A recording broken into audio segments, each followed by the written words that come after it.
Hey everybody, welcome to this week's episode of the O365 Office 365 Pulse.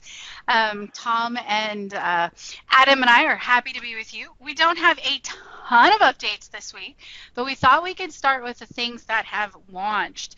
So tell me guys, who's got something from the list that they think is interesting in the launch category that wants to talk through it with us? Me. Go for it, Tom. Top one on the list is that Planner is rolling out with a change that allows us to copy plans from one planner to another. Huge thing, because I know that when we got Planner in play initially, the first question out of their mouths were, well, can I just copy a plan that I set up here to another plan? It's like, nope. Right, I have to do everything again, all from scratch. You got to redo every single task. Oh. So that is going to be huge, in my opinion. So I'm really looking forward to that one. Yeah, and that one is launched, so everyone should have it in their tenant right now. So I'm excited about that one too. I think it's going to save a ton of time if you think about, a lot of the work we do is project-based. So when you kick off a project, there's the same, 10 or 20 things that always happen. It would be really nice to just say, oh, this is a migration project. Let's, boom, there we go. We have it kind of started for us. So I'm super excited about this one. How about you, Adam? Was there anything on the list that you just were like, this is amazing this time? Yeah, so there's something that I've actually done a lot personally that I thought was really cool. A whole bunch of people probably know Office 365 groups have some pretty cool things you can do with them administratively. One of them is you can basically create a naming policy inside of your organization. So maybe you want to add the metadata, your company's name, or the department someone's from at the front of Office 365 groups. That way it follows a trend. You don't have to count on your users remembering to put it in. Well, you've been able to do that for forever in PowerShell, but they actually have now launched the ability to basically go into Azure Active Directory and modify the naming policy directly in there. So you'll find the other stuff for groups modification and some of the other controls I've already added. But I've been a huge fan of this for a while. I've been promoting people to use it, but a lot of times people haven't because you had to know PowerShell and be intelligent enough to go in and do that on the back end. So having this come out into the GUI is something that's nice. I'm sure makes it more accessible for a lot of customers. Yeah, I mean, it would have locked Jen out completely because PowerShell has semicolons. So it would have been syntax and semicolons, two things Jenny doesn't like. Yep. Jenny, don't do that. I don't do that. I could, but I choose not to. That's awesome. Well, cool. Those are the main things I saw in the launch category. But if we move over to rolling out, there's one that Jennifer does love. So if you've ever been to any of my sessions, heard me talk, connected Webparts is where it's at. We have spent years building out these great simple dashboards, just showing I'm clicking one thing in a web part and it's giving me data in another web part, so I can show relationships and different things like that. And so that has begun rolling out to Office 365 tenants. So super excited to see where that's going. It's going to be just like the other modern releases. We're going to get some functionality in the beginning, and then it's going to keep growing and keep getting more advanced, and then more web parts will take connections and different things like that. So I think, they said before, like this is the year of the list. This is the type of thing that they're talking about, being able to give us this functionality. So super excited. Connected web parts should be rolling out to all of your first release tenants very soon. How about you, Tom? Did you have anything on the rolling out list that you were super excited about? A couple things. One is the automatic rollout of Microsoft Teams client with your installations and updates, of Office Pro Plus. And I think the fact that they are now treating Teams as a full-fledged Office client of some sort, I think that says a lot for what they're putting behind Teams and the fact that people are going to start getting this by default. So pretty soon it's going to be just like they're using Excel or Word or PowerPoint in Teams. So I really like that thing. The other thing I saw, which I was kind of thrilled about when I was looking at the list today, is on OneNote, they're doing left rail, which I'm not quite sure what that is yet. I didn't have a lot of chance to look, but the two-pane navigation piece is really freaking awesome. Instead of having to launch OneNote in two different clients and then copy things back and forth, if you can have two different OneNote notebooks or pages or sections or whatever open at the same time, provided you have a decent enough screen to be able to handle all that, I think that's going to be really nice for allowing you to do a lot of things within yeah. OneNote that you could do before. It was just a little bit of a hassle because you had to have 2 different clients open. Now you can have one client and have multiple things going on. Yeah, like a real usability change for people. Yeah, So it is. I'm excited about that one as well. Yeah, a lot of people have talked about it, and I'm glad to see that it's finally making its way out now. Yeah. Another one, creating Power BI dashboards from CSV and Excel files that are stored inside of SharePoint libraries. So that's another one that makes it easy to keep your data in a centralized spot, be able to pull it in. I think that's a good change that's coming. So that will be rolling out right now to anything in first release. How about you, Adam? Was there anything on the rolling out category that really interested you? So I'm not necessarily overly excited about this, but I thought it's kind of interesting. If you look, they're going to actually have a Yammer tab in Microsoft Teams. And what I'm really interested about this, so I am not the biggest fan of Yammer with about 8 million other people.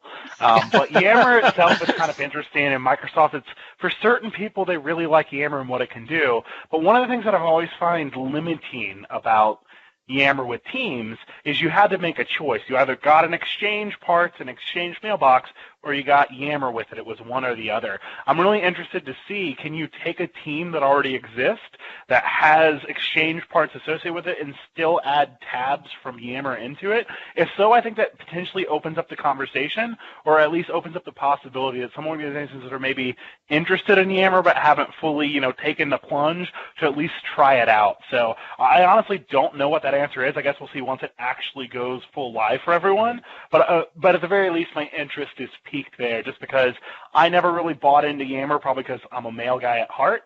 But I'll be interested to see, now that you can add it easily into Teams, does that also mean you can combine some functionality of parts of Yammer organizations and groups into the teams that you're already using?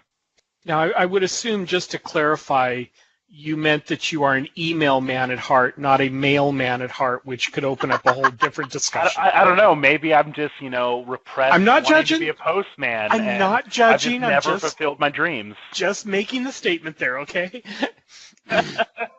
That's awesome. All right, well, let's jump into, I guess that's really all that we have for launched and rolling out. It's the second week in a row where we haven't seen anything bounce back into the canceled category, so that's good news.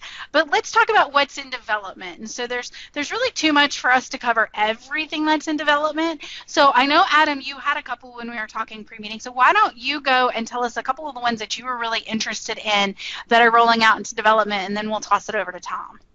Yeah, so I'll keep all mine grouped, so we'll kind of do one large update about a whole bunch of things in development that go together. And it's something that you guys have heard me talk about before that I'm really passionate about. So Azure Information Protection, which obviously falls under the big umbrella of trying to classify and protect your data. They have some pretty cool updates that are now in development that's basically trying to bring the suite up to a more modern and more usable standard for other organizations. So there's 3 things that they added in. What they are is basically adding analytics behind Azure Information Protection, so better reporting. Specifically, what piqued my interest about this is it says it's going to include label usage in your organization and overall volume of sensitivity labels, distribution of where labels are applied, and where labels were applied as a whole. So hopefully what that means is you can get a better idea, okay, I have these classifications of sensitivity.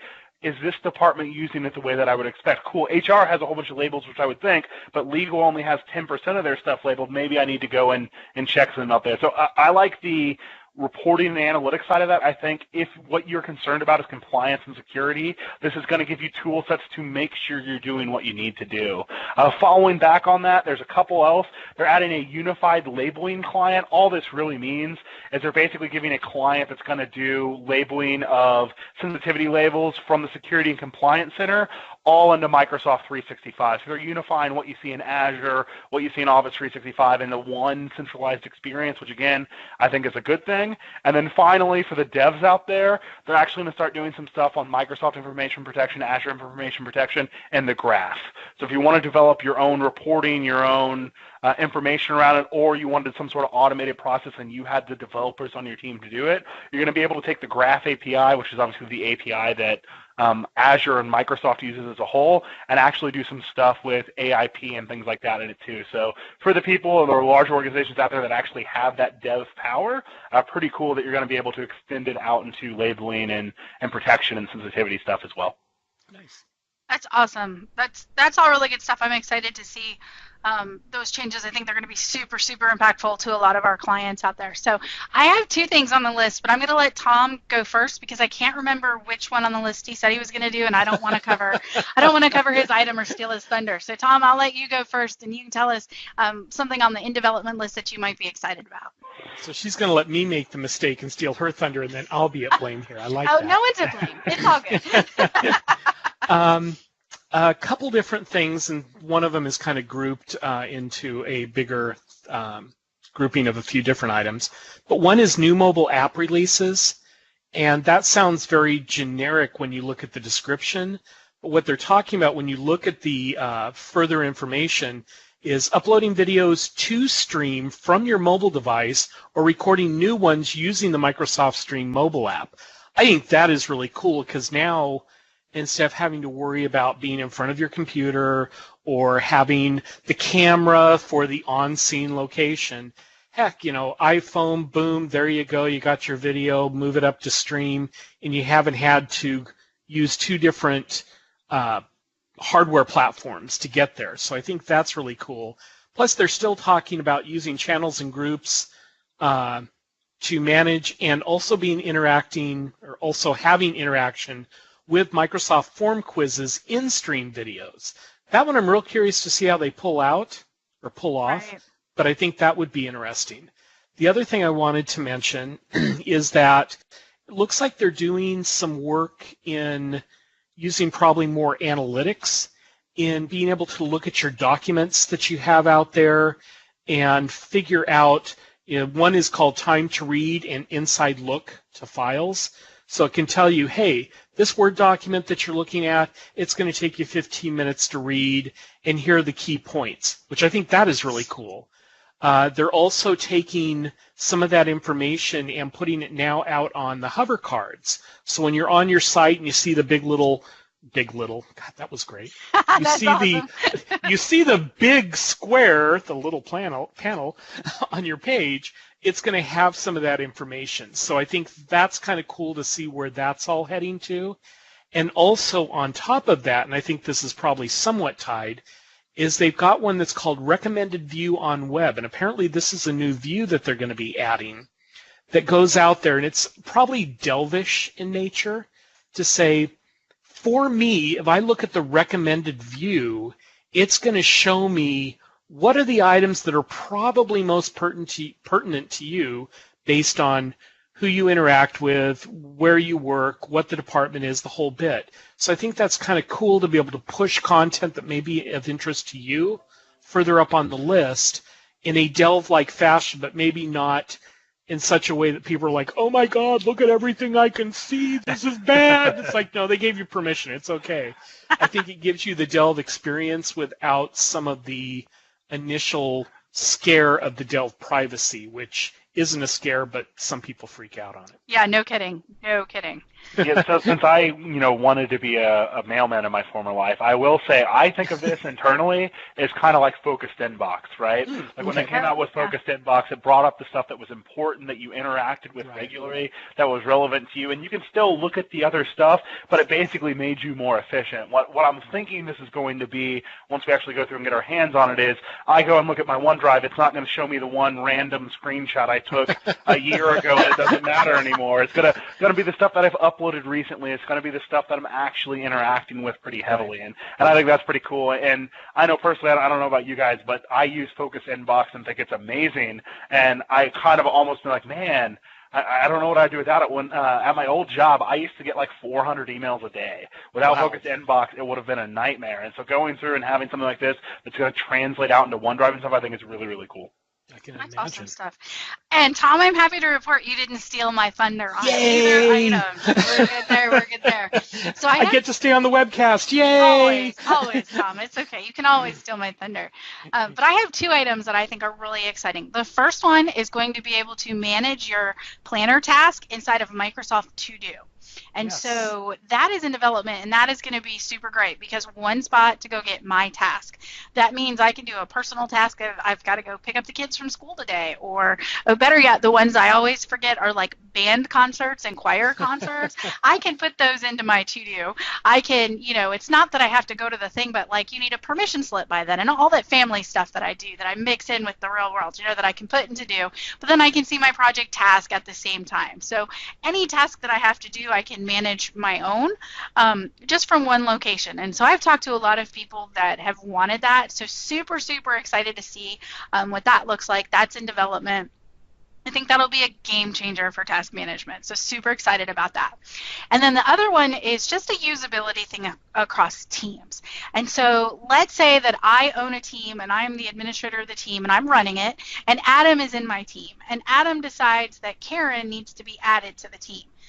Adam's going to be able to do an invite on behalf. So he'll be able to invite Karen, and instead of just going and inviting Karen right away, it will come to me and I can approve it. So maybe I don't know that Karen should be part of the team, but Adam does. Instead of Adam having to come to me having to go to Karen, it's just going to be automated and become an easy way for users to get access. So I'm excited to see that in development. I think that's going to be a great, just another usability thing. So those were the two that I pulled from the list that I thought were really exciting. So, is there anything else on the list, guys, that you guys wanted to kind of chat through? I just kind of wanted to speak a little bit on the to-do one because it kind of surprises me because probably about 3 months ago, we were talking about, are we going to turn on to-do in our environment? It was kind of like, it's a throwaway, go ahead and do it. I really don't care. I'm not going to support or push it or anything else. Over the last month and a half or so, to-do has become kind of this huge thing where they're talking about it's going to pull tasks from here and there and integrate into these three things. And all of a sudden I'm like, wow, this is now not this is a cute little to-do app. It's actually a major player, and I think more people are going to be spending time in to-do rather than Outlook tasks and this task over here and that stuff over there. It's going to be a one-stop shop for everything that you've got to do to manage your life and your work. So I'm a big to-do user, so I keep Microsoft To-Do open. I'm constantly adding tasks for what I need to be working on, and then you can use My Day to put things on there to make sure you're focused on what's important. But it's a very good productivity tool. Once it integrates with Planner, it's going to be just outstanding because I'm going to see how much work I actually have to do across all of my plans everywhere without having to go to why I'm not sleeping at night. Yeah, exactly. I will know why I'm overwhelmed. But so there is one more mail thing that I thought was cool. This update looks like it was written by George R. R. Martin. It's like huge. So I'm not going to cover everything in it, but if you want to look it up, it's under the category called Mail Flow Insights Phase 2. Yes. Without going into huge detail about what everything is, it's basically a dashboard or a set of tools that are designed to help you troubleshoot and figure out what's happening at mail flow in your system. Specifically, a lot of the updates that are coming out in Phase 2 are kind of catered around people that have more complicated mail flow issues. If you're integrating something like a third-party system to do, spam filtering for you, if you have something like a hybrid environment. Out of all the stuff they're doing reports and analytics. The one thing I thought was really cool, they're adding what they're calling a mail flow map, which is going to be a graphical report showing the characteristics of your organizational mail flow. So we're basically going to try to visualize what's actually happening with your mail flow. And I can tell you, like, having done dozens, if not hundreds, of hybrid exchange setups and migrations and having to go through, and sometimes it's not working exactly what you'd think, and then you're integrating in this new third-party system that you're not sure about. The ability for them to put a tool set at your fingers that's not just you trying to do tests and figure out what the heck happened, and the fact that they're even taking it to the point of doing a graphical representation report, I think is actually really, really cool. So it's something I'm excited to eventually see what it goes out to.